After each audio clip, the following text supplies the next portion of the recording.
Glentendo. Oh, Dude, man. I'm hyped, dude. Glenn's kind of like, I look at Glenn like a local hero ever since he started the Mario Kart tournaments. And now that I'm seeing everyone take his takes from like 2 years ago. Yeah, no, and Glenn has now newly emerged as a Cloud main. He says that This Cloud. is it. This is it Yeah, for him. yeah, he's having his renaissance since taking a break from Smash with the Mario Kart stuff. So Cloud has now been his. Oh, Uh-oh. Of course, that was we get to watch him against a Pacman is the best part. Because if there's one character that's going to tilt him, it's Pacman. yeah, and that was just like that wasn't even Pac-Man like shenanigans. I was just not paying attention to where the hydrant was at that point.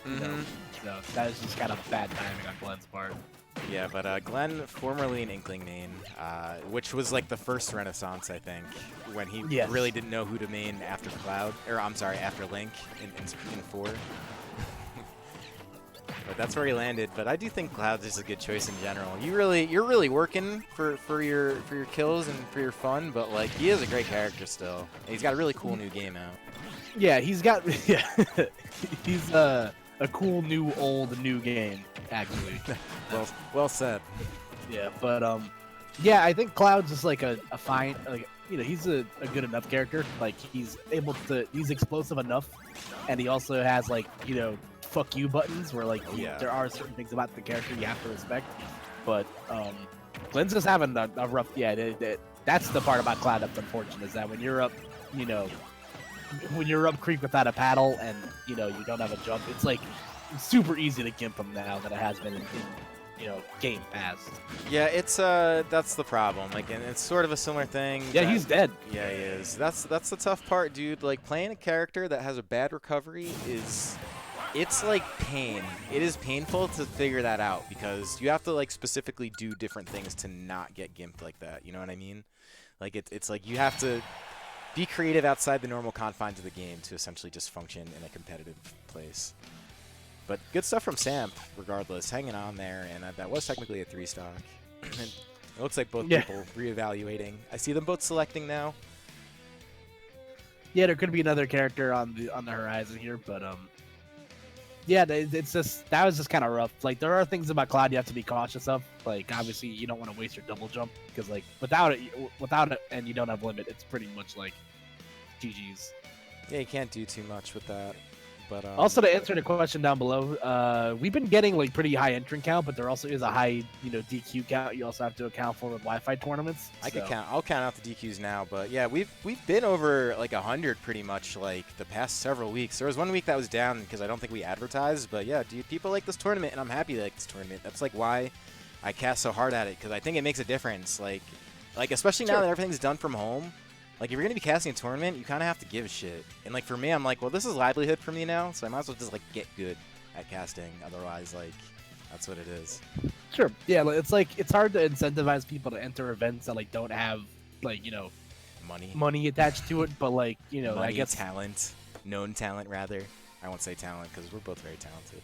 Yeah, I mean, it is what it is, but, like, I think just having the luxury of being able to, like, roll out of bed and like play a tournament set and then immediately go back to bed is like pretty nice.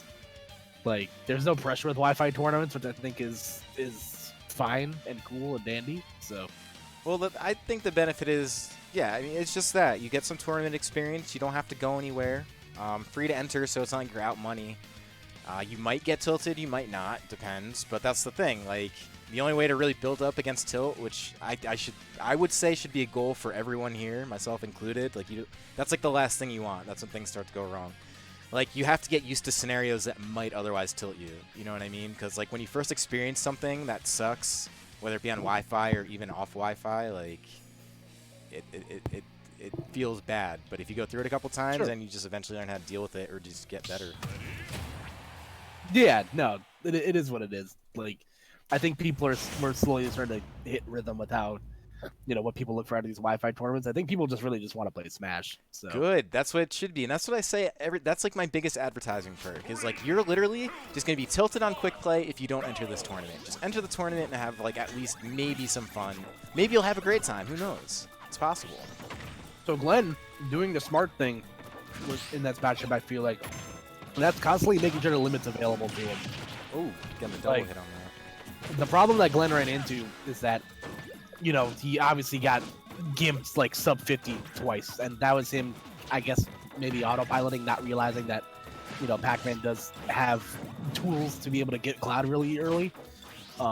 So I think having, like, you know, limit just always in your back pocket is always a good thing, especially with how quickly it's able to charge, you know, how much, you know, faster it is to get limit, you know, per game. So yeah, the thing about, like, I will say about losing early stocks, especially for things where you're just gimped at a very low percent, like, that's a thing you have to sort of train yourself for, too. It's really easy to, like, after that happens, kind of check out until the next game. But, like, when you're playing a best-of-3 set, you kind of have to be able to recover from that. Because anything could happen the next 2 games. Or one game. let's see if Glenn can put on a show for Gulliver and Kicks, you know, hanging out in the background. So they look ready, man. And you know how much Gulliver just, like, falls asleep and stuff. Yeah. Or just passes out for some reason. It's never really disclosed why Gulliver is just constantly passed out. I got some theories, but dude, Samp looking a little scary. I don't know if you saw that. He had phased himself with an F smash with the fire hydrant, looking to catch Glenn. Does know the Pacman setups apparently. Sure, yeah, and it's just a matter of how Glenn's going to be able to get around that. Up smash isn't going to kill. I think the Town and City choice is obviously fine for, you know, Cloud. Like, he's not going to be dying off the top, but yeah, I think it's definitely more beneficial for Cloud than Pacman. Pacman doesn't have, like, a ton of options to kill you up top, and the ones that he does just aren't that strong. Like, up air could technically kill you, but it's really weak. There's also a lot of room for him to camp with Limit. Oh, yeah. And Limit could take off the top, too, man. Especially Pacman, maybe retreating up there, but there you go. Wow. Up smash will do it. Jeez. Super dead. That anti-air was insane. Like, I didn't think I was going to catch from there, but yeah, I mean, part of that was, like, Glenn kind of landed right on top of him.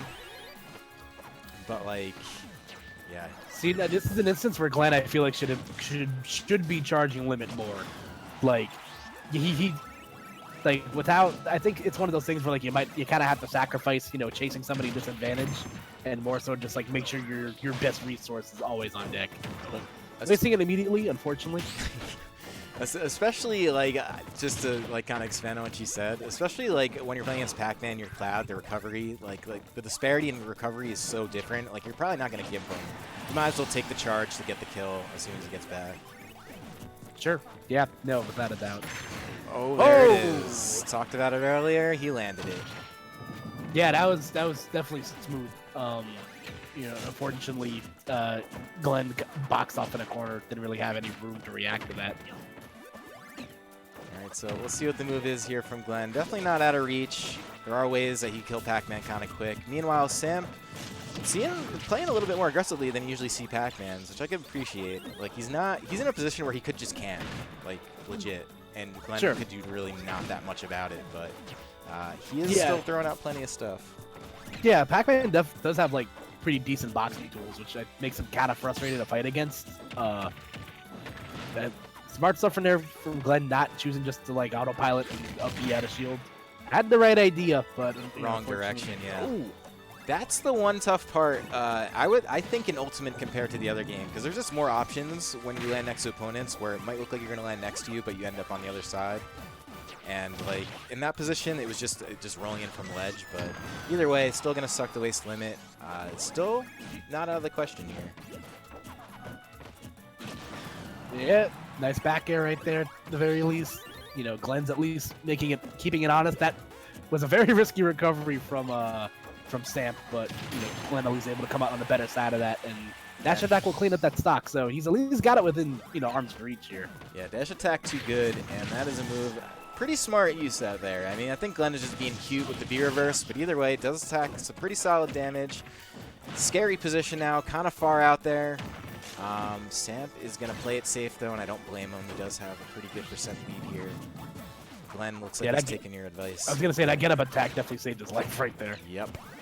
So we'll see. This is either epic game 3 or looking like a tough go for Cloud. But either way, Sam just kind of throwing stuff out on the battlefield here just to kind of keep Glenn guessing, I guess. Yeah, that was okay.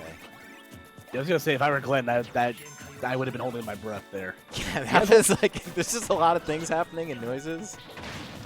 Ooh, kind as smart, I guess. I don't know. It's Cloud's weird now that like well, I say now. It's been a year that this game's been out, but like the wait fact, a second. yeah, that was oddly reminiscent of Smash 4 for a second. But yeah, where a limit has to be thrown out, it's on like a expiration date. So sometimes you're just better off throwing it out. Yeah, like especially you know if Pacman does have Hydra in front of him, it's at least like you know a good option at least to dislodge it. Oh Ooh, god! Oh my yeah, goodness, that was really such a good setup by Samp, dude. Was confident in it as well. Ended up tying him up with the grab and letting the fire hydrant do the work. Yeah, that was an unfortunate position for Glenn. Rolling backwards didn't do him any favors because he kind of cornered himself to get out of there. Rolling in might have been like a better suggestion because I think Samp already like committed to the movement option to kind of corner him. So, but again.